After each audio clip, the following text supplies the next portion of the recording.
Guys, Will here with W.T.F car reviews, and today we're reviewing the all-new 2025 Kia K4 GT Line Turbo. And a big thanks to George and the rest of the management and staff here at Century Kia in Tampa, Florida for helping make this review possible. I'll leave a link to your inventory below, and if you're looking for a new car or SUV in the Tampa area, I would definitely recommend checking these guys out. And as for George. And for those of you guys who don't know, the K4 replaced the Forte as Kia's compact sedan this year for 2025. Featuring a full redesign inside and out for all trims and a slight mechanical update for the GT Line Turbo that you see here. Previously named the GT, with a dual clutch transmission and cranking out 201 horsepower, 195 pound-feet of torque through a 1.6 liter turbo 4-cylinder. Now with a conventional 8-speed automatic transmission, still the 1.6 liter turbo, but now it cranks out 190 horsepower, still 195 pound-feet of torque. There are 5 trims available for the 2025 K4, ranging from the $22,000 LX up to the $28,000 GT Line Turbo that you see here.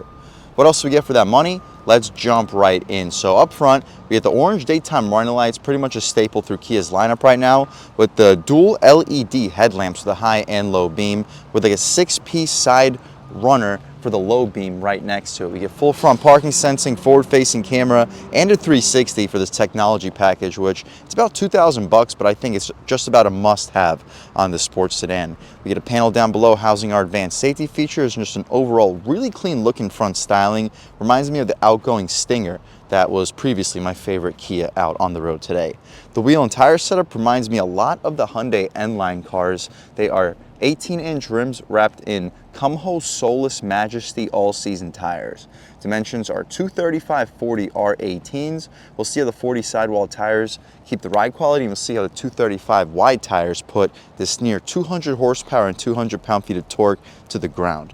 We get some smoked gray lug nuts, black rocker panel side skirt area, smart access for the driver and the front passenger, an aluminum contrast for the bottom part of the mirror with an additional camera to help us out with the 360. We get an LED turn signal on the mirror, blind spot monitoring on the glass. We get black trim for the top part of the window trim, some aluminum down below, and a massive panoramic moonroof, shark fin style antenna. Reminds me a little bit of the EV6 for this rear end styling, from the door panel to the door handle to the rear fender area. The rear wheel and tire setup, same thing as up front. The only difference is a smaller brake caliper. The gas cap is not pushed to open. I'll show you where the latch is inside.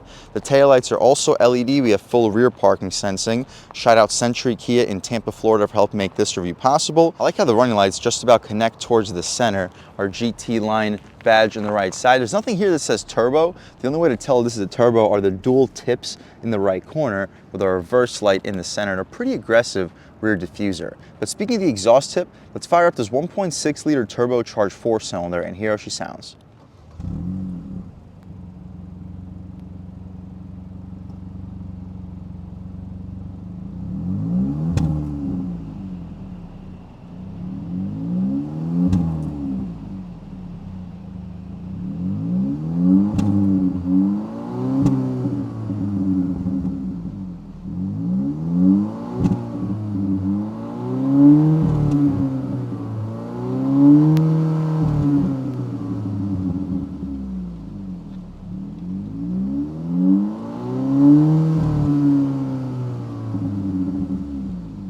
Alright guys, that was the sound of the 1.6 liter turbocharged 4-cylinder sold by Kia for the 2025 K4 GT Line Turbo. And it sounds pretty good, cranking out 190 horsepower, 195 pound-feet of torque, made it to an 8-speed automatic transmission, sending the power to the front wheels. You can expect 0 to 60 in the low to mid 7-second range. So it's a good performer, but it's a little bit down on performance compared to the outgoing model. But with this conventional 8-speed automatic versus the outgoing dual clutch, I think the reliability factor will be a little bit towards this K4's favor. We get strut tower braces too to help out the handling, and what you see is basically what we get. No hydraulic struts, and the hood is a little bit towards the heavy side. We can walk around this 2025 K4 GT Line Turbo one more time before we take a step inside. Let's take a quick look at the window sticker here and see everything we get on this 2025 K4 GT Line Turbo with the Interstellar Gray Metallic paint color, black interior with a pretty decent amount of white contrast, as you guys can pick up. Everything else, standard features for the GT line, you guys can pause, take a look. And with the GT Line Turbo, of course, we get the turbocharged engine, base price of $28,000. All the standard features of the GT Line Turbo, and for $2,200 we can get the tech tech package. Here, we get the digital key, memory driver's seat and outside mirrors, ventilated front seats. We get parking collision avoidance assist for the reverse, parking distance warning for the forward, reverse, and side blind zone, highway driving assistant 2, 360-degree camera, blind spot view monitor, multicolor LED ambient lighting, and the floor mats for $175. $1155 for the destination, totaling us out at $31,620. 29 combined MPGs, 26 in the city, and 36 on the highway. All really impressive for the $31,000 price point after including the technology package. But we've only just begun when it comes to the impressive parts of things. We get the soft touch materials up top, we get the heated and ventilated front seats, 2-person memory, aluminum door handle, gushy soft leather at armrest. We get auto one-touch windows up front, power windows out rear. No power folding mirrors, but wouldn't really be expected here. You'll stack 2 footlongs on top of each other with a big gulp, but it is angled, so make sure your lid is tightly closed or you're going to spill it all over your door pocket. We get the upgraded Harman Kardon audio system here too with the tech package. We get the Syntec seats with the GT line embroidered in the center, the white and black contrast with white contrast stitching. They're perforated, heated, and ventilated. Lumbar control, you can recline, drop, lift, and slide. But taking a step inside, we can really check it out. So foot on the brake, engine start, stop, and everything fires right to life. So the dual screens and the new steering wheel, this is a really premium looking and feeling interior. We get like the dual sides of flatness on the steering wheel, flat top and flat bottom, white contrasted horn area. The horn loud and aggressive. People should be definitely getting out of your way. We don't get dual pane windows, but it's a reasonably thick single pane of glass. Aluminum paddle shifters, that feels premium. Cruise control, radar cruise control with the active steering, adjustments for the infotainment. On the right side, you get your volume and skip, hang up and answer your phone calls, favorites, voice commands, AM, FM, and Sirius. The infotainment adjustments, we can adjust between tire pressure. Above the tire pressure, we get our trip computer. You can see our last reset, sensory fueling, and the current trip. My personal favorite would be to just leave it at this advanced safety features screen with a digital speedo to the left and our TAC to the right. Fuel level down below, temperature outside, and the coolant temperature. We get auto headlamps and auto high beams. The stocks have a very satisfying click with the blind spot view cameras as well. Premium touch for the $2,200 tech package. We don't get auto rain sensing wipers. That would be appreciated but not required at this price point. Tilt and telescoping steering column, some aluminum outlining the air vents, interior brightness, electronic parking brake, traction control you can disable, and hopefully you get a good look at the aluminum outline pedals. We get the carbon flash plastic trim in the center of the dashboard with some metallic carbon wrapped in aluminum for the bottom tier. The dashboard itself is all soft touch. The touchscreen is a dual 12-inch display. The map, let's take a quick look at it. The response is excellent. We can close all these pop-ups. Yeah, excellent response, excellent resolution, one of the better systems in the business. It's not quite as good as the new Google Maps displays, but it's right up there. Kia and Hyundai have had some of the best infotainment screens for several years now. You see everything else available with the home screen, final screen, vehicle diagnostics, all of that. Sports too, but my personal favorite would be to just leave it in the map, so we will leave it there. To the left of the map, we have our climate control settings with hard buttons. You can adjust the temperature and the vent controls with the mode, all with hard buttons, but if you want to be in 2025 with all the modern tech, you can also do it through the touchscreen, temperature control, the vent adjustments, and the location of the vents with the defrosters outside of it. So the defrosters don't have hard buttons. You can only adjust the defrosters through that touchscreen. If you don't want fingerprints all over the touchscreen, you can adjust between home, maps, search, media, favorites, and setup, all with hard buttons. Volume dial has a premium feel to it. Turn the sound off so we don't get hit with copyright. Some aluminum outlining the air vents, hazards in the center, and as we mentioned, dual zone automatic front climate control. We get 2 USB-C ports. You can press this button to alternate between one or the other. You can press this for the 12-volt. Wireless phone charging pad, hard plastic for your knee will often hit. The gear selector now controls the 8-speed conventional automatic transmission. You can hear the parking sensors, guidance lines, and trajectory with an over-the-top 360. I'll scoot forward a little bit so you don't have to keep hearing the beeping. And as you see, as you scoot forward, it switches to a forward-facing camera. Back to reverse, we can adjust the different views for the backup camera, over the top, side blind zone, and a full rear view. You can do a full 360 as well. Here you can go all the way around your 2025 Kia K4 GT Line Turbo. Back to drive, forward-facing camera. Let's see what the adjustments are. We have the over-the-top with our trajectory and guidance lines, perfect for car washes. You get your side blind zone, and we get a full forward-facing camera as well. Throwing right back into park, we return right back to the previous screen. We get manual shift controllers on the gear selector in the improper direction, but with these aluminum paddle shifters, definitely can't complain. We get our auto hold for the electronic parking brake, parking sensors you can turn on or off. You can access your camera with the click of a button. It's the forward facing, and you press it one more time and return right back to the previous screen. We get cup holders which you can hide away for extra storage, and you can push them if you want them to be cup holders. You get a pretty soft Syntex armrest. The storage space is decent. You'll fit 8 to 10 12-ounce cans in there. The glove box is damped, not lined felt, but pretty large. You'll fit 20 license plates. Should be able to fit 2 pairs of shoes. We get a small frame, the rear view mirror. It's not auto dimming. You got to pull this flappy thing to dim it. The interior lights are touch sensitive LED. The moonroof, we can open up the glass. It opens up pretty quickly. The glass will follow it.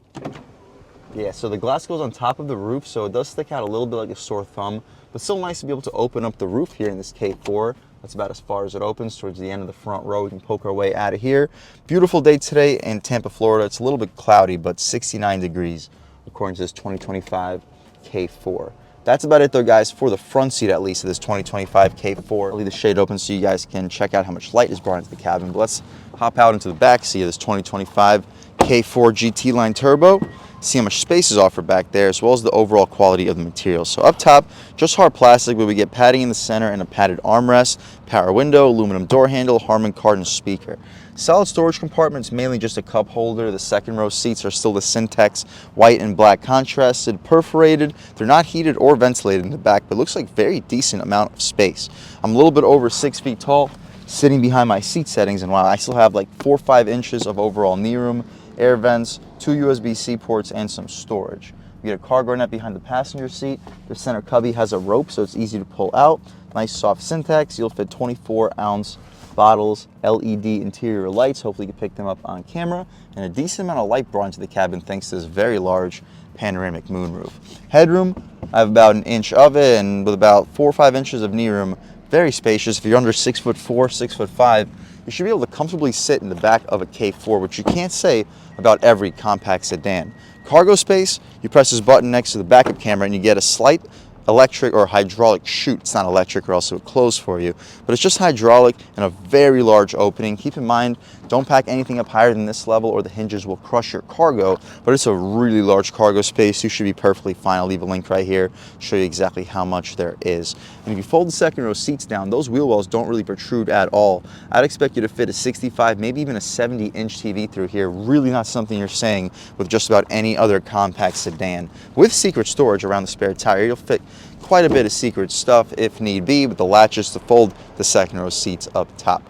We can shut this trunk right down, take a step back, and walk around this 2025 K4 GT line one more time. The previous generation Forte GT, or at least the GT2, was in my opinion the best value sports sedan out on the road considering the price point, that price point being around what you're seeing here, around $30,000. Still the case here, around $31,000. It has gone up a tiny bit in price, but we've also gone up a reasonable amount when it comes to build quality. This no longer feels like a previous generation Kia. This feels like the new generation of Kia, being much more premium. I would highly encourage any of you guys to take this vehicle out for a drive. It feels a lot more expensive than that price tag necessarily suggests. But performance-wise, let's take this top-performing 2025 K4 GT Line Turbo out for a drive and see what it's got. All right, guys, now we're just about seeing everything we need to see with the inside and outside of the all-new 2025 K4 GT Line Turbo. Let's take it out for a drive and see what it's got. My first impressions, everything here from the touch perspective feels high quality and expensive.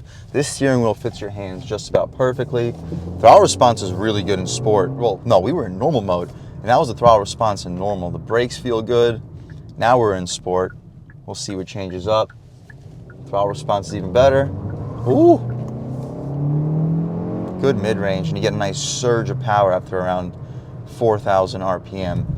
Ride quality is good. Huge improvement compared to the Forte. The ride quality, the interior materials, the flat out performance, I wouldn't call it an improvement. We're down on power. We don't have the quick shifting dual clutch anymore.